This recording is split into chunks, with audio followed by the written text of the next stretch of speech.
খুব খেয়াল করবেন কথাটা।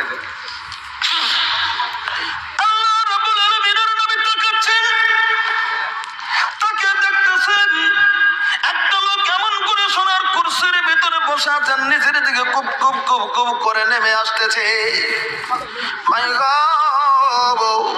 সারাদিন নজর করলেন, সূর্য যখন পশ্চিম দিকে যখন ডুবে গেল, অন্ধকার হয়ে গেল। লোকটা যেমন অন্ধকারের জন্য তার চোখের আড়াল হয়ে যায়। যখন আড়াল হয়ে গেল, আল্লাহর নবী রুমের ভিতরে ঢুকে পড়লেন, আবার গুহার ভিতরে ঢুকে পড়লেন। এবার নবীর আর ঘুম নাই, শরীর শুধু কাঁপছেন। নবীর খালি আগ্রহ জন্মেছে, আমি লোকটাকে দেখছিলাম নিচের দিকে আসছিল, কই কই কই কই গেল, হারিয়ে গেল। রাত্রে তার ঘুম পাড়তে পারলেন না নবী আমার, কোনো মতে কসকস করে সময় গুলিন কাটিয়ে দিয়ে আবার সকালবেলা যখন সূর্য উঠেছে, সঙ্গে সঙ্গে ওই আকাশের দিকে বিশ্বনবী সাল্লাল্লাহু আলাইহি ওয়াসাল্লাম তাকাতে শুরু করে দিলেন। সুবহানাল্লাহ, একবার বলেন। যখন বিশ্বর নবী আকাশের দিকে তাকাচ্ছেন, নজর করে দেখলেন কালকে যতটুকু নিচের দিকে দেখছিলেন নবী, তার থেকে নিচের দিকে যেমন আসতে শুরু হয়ে গেছে, একই লোক আসতেছে।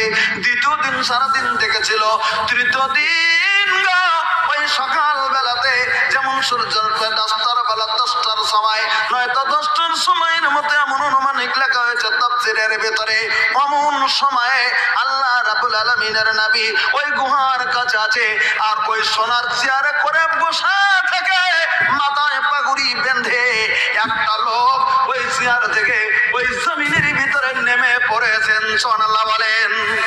আল্লাহ রাব্বুল আলামিনের নবী যখন দেখলেন, কিন্তু 3 দিন কেন দেখানো হলো, কারণটা কি? একবারে যদি আকাশ থেকে একটা লোক ঠাস করে যদি পড়ে যেত, নবীর কলিজা আঘাত থেকে কেটে নবীর ক্ষতি হয়ে যায়। আল্লাহ রাব্বুল আলামিন বলে দিলেন, জিবরিল তুই প্রথম দিন উদ্ভাসিত হয়ে তুই মিশে যাবি, সারাদিন আমার নবী যেন দেখতে পারে। দ্বিতীয় দিন তুই সারাদিন যেন দেখতে পারে নবী আমার। তুই তৃতীয় দিন তুই নামবি, আমার নবী যেন তেমন করে ভয় না খায়। তবুও বিশ্বর নবী ভয় করতেছেন, শরীরটা কাঁপতেছেন, সম্মুখে নেমেছে। আল্লাহ রাব্বুল আলামিনের নবী কাঁপতেছেন, কাঁপতে শুরু হয়ে গেছে। এবার তখন ওই লোকটি বলতে শুরু করে দিলেন, ইয়া মুহাম্মদ আনা জিবরিল লা তাখাফ ইয়া মুহাম্মদ। ওগো বিশ্বর নবী মুহাম্মদ গো, তুমি ভয় করো না, আমি আল্লাহর ফেরেশতা, আমার নাম হযরতে জিবরিল। সুবহানাল্লাহ কোন, তুমি ভয় করো না, তোমার ভয়ের কোনো কারণ নাই, আমি জিবরিল, আমি আল্লাহর ফেরেশতা। যাক, নবীকে নিয়ে যাওয়া হলো, সিনাসাব করা হলো, তারপরে নবীকে নামাজের নিয়ত করে বসানো হলো। নবীকে বলা হলো, ইকরা বিসমি রাব্বিকাল্লাযী খালাক, খালাকাল ইনসানা মিন আলাক, ইকরা ওয়া রাব্বুকাল আকরাম আল্লাযী আল্লামা বিল কালাম, আল্লামাল ইনসানা মা লাম ইয়ালাম। আল্লাহ রাব্বুল আলামিনের ওই কোরআনে কারীমের 5টা আয়াত নবীর উপরে নাযিল করে দিলেন। এবার বুখারী শরীফ খুলুন, প্রথম দিকে কিতাবুল ওহীতে বর্ণনা করা আছে, আল্লাহ রাব্বুল আলামিনের নবীজি তো ভয় খাইলেন, খুবই ভয় খেয়েছেন, খুবই ভয় খেয়েছেন। খুব গুরুত্ব দিয়ে শুনবেন কথাটা, খুবই ভয় খেয়েছেন নবী আমার। বলে কেন? সর্বপ্রথম নবীকে যখন বলা হলো, ইকরা বিসমি রাব্বিকাল্লাযী খালাক, নবী তো লেখাপড়া করেননি স্কুলে কলেজে। নবী বলে দিয়েছিলেন, মা আনা বিকারিয়ান, আমি তো লেখাপড়া জানি না, আমাকে লেখাপড়ার কথা বলছো, পড়ার জন্য বলছো।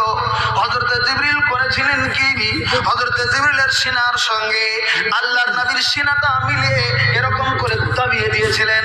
এরকম করে 2 বার দাবিয়ে দেওয়ার পরে 3 বারের মাথায় আল্লাহ রাব্বুল আলামিন নবী হযরতে জিবরিলের সঙ্গে পড়তে শুরু করেছিলেন। সুবহানাল্লাহ করে বলেন। ওই হযরতে জিবরিলের দাবিয়ে দিয়ে আল্লাহ রাব্বুল আলামিনের নবীর গায়ের ভিতরে জ্বরের অনুভব হয়ে গেছে, কারণ শরীরের পার্টসগুলি হাড্ডিগুলি যেমন জড়ো জড়ো যেমন হয়ে গেছে, কারণ হযরতে জিবরিলের চাপা জমিনের ভিতরে, ওই জন্য খুবই কঠিন অবস্থার ভিতরে আল্লাহ রাব্বুল আলামিনের নবী তো ভয় করেছেন। আল্লাহ রাব্বুল আলামিনের নবী এবার গুহা থেকে আস্তে আস্তে আস্তে আস্তে নেমে তাড়াতাড়ি করে আল্লাহ রাব্বুল আলামিনের নবী তার বিবি হযরতে খাদিজার কাছে চলে যায়।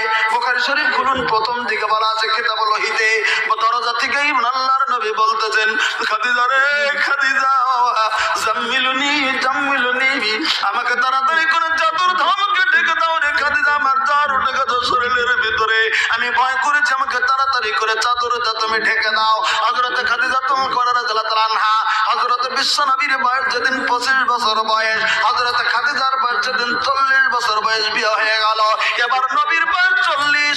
এবার বলেন তাহলে খাদিজার বয়স কত হয়েছে? খুব তাড়াতাড়ি বলেন। এই তো বিজ্ঞানের শিক্ষক আছেন, কলেজের ছেলেরা আছে, এত তাড়াতাড়ি কি বলতে পারেন? এত লেট হয়।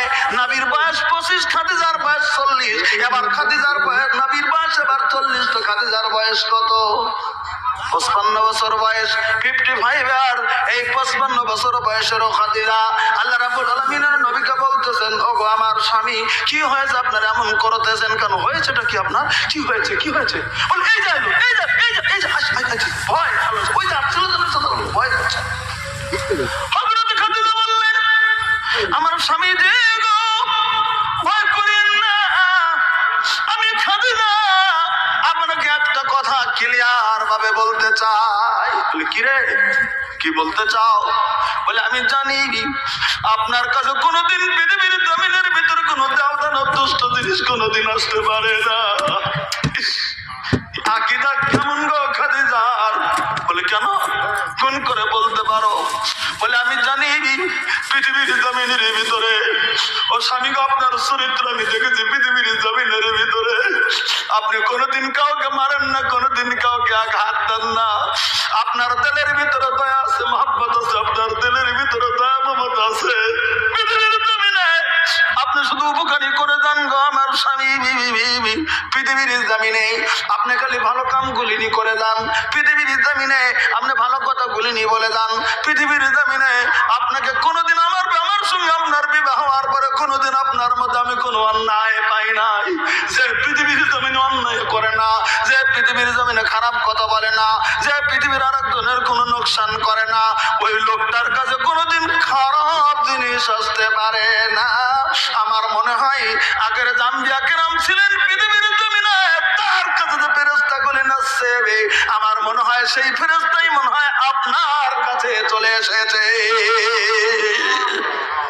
আমার ভাইরা, হযরত জিবরিল আমিন এই কথাটা হযরত খাদিজাতুল কুবরা রাদিয়াল্লাহু তাআলা বুঝিয়ে দিলেন নবীকে। আমার বিশ্বাস আপনার কাছে খারাপ দৈত্য আসতে পারে না, আপনার কাছে ভালো জিনিস আছে। তাও নবীর ভয় ঢুকে গেছে। বারবার করে নবী ভয় করছেন, নবী ভয় করছেন, খুব ভয় করছেন, খুব ভয় করছেন। হযরত জিবরিল আমিনের এই দৃশ্যটা বারবার করে আমার কাছে। এদিকে হযরত জিবরিল আমিন আবার বারবার করে নবীর কাছে তার চেহারা নিয়ে ভাসছেন। নবী যখন চোখটা বুঝে দিয়েছেন, তখন হযরত জিবরিল চলে এসে নবীর কাছে ভাসছেন। নবীর অন্তরের ভয়টা যেন ফুরিয়ে যায়, ও যেন বারবার করে জিবরিল আসছেন নবীর কাছে, বারবার করে আসছেন, বারবার করে আসছেন, বারবার করে আসছেন। এবার আসছেন আল্লাহ নবী সাল্লাল্লাহু আলাইহি ওয়াসাল্লাম বলতে, এই খাদিজা, এই যে আসতেছে, এই যে আমার সঙ্গে আসতেছে, এই যে আসতেছে। তখন একটা প্রুফ করে দিয়েছেন হযরত খাদিজাতুল কুবরা রাদিয়াল্লাহু তাআলা না। আজকের শিক্ষিতা আমি আরো ডিগ্রি নেওয়ার পরও খাদিজার চুল পরিমাণ জ্ঞানের ধারে কাছে যেতে পারবে না হয়তো। আর সেই হযরত খাদিজা সেই যুগে কত বড় জ্ঞানী ছিলেন একটা কথায় তার প্রমাণ করেছে।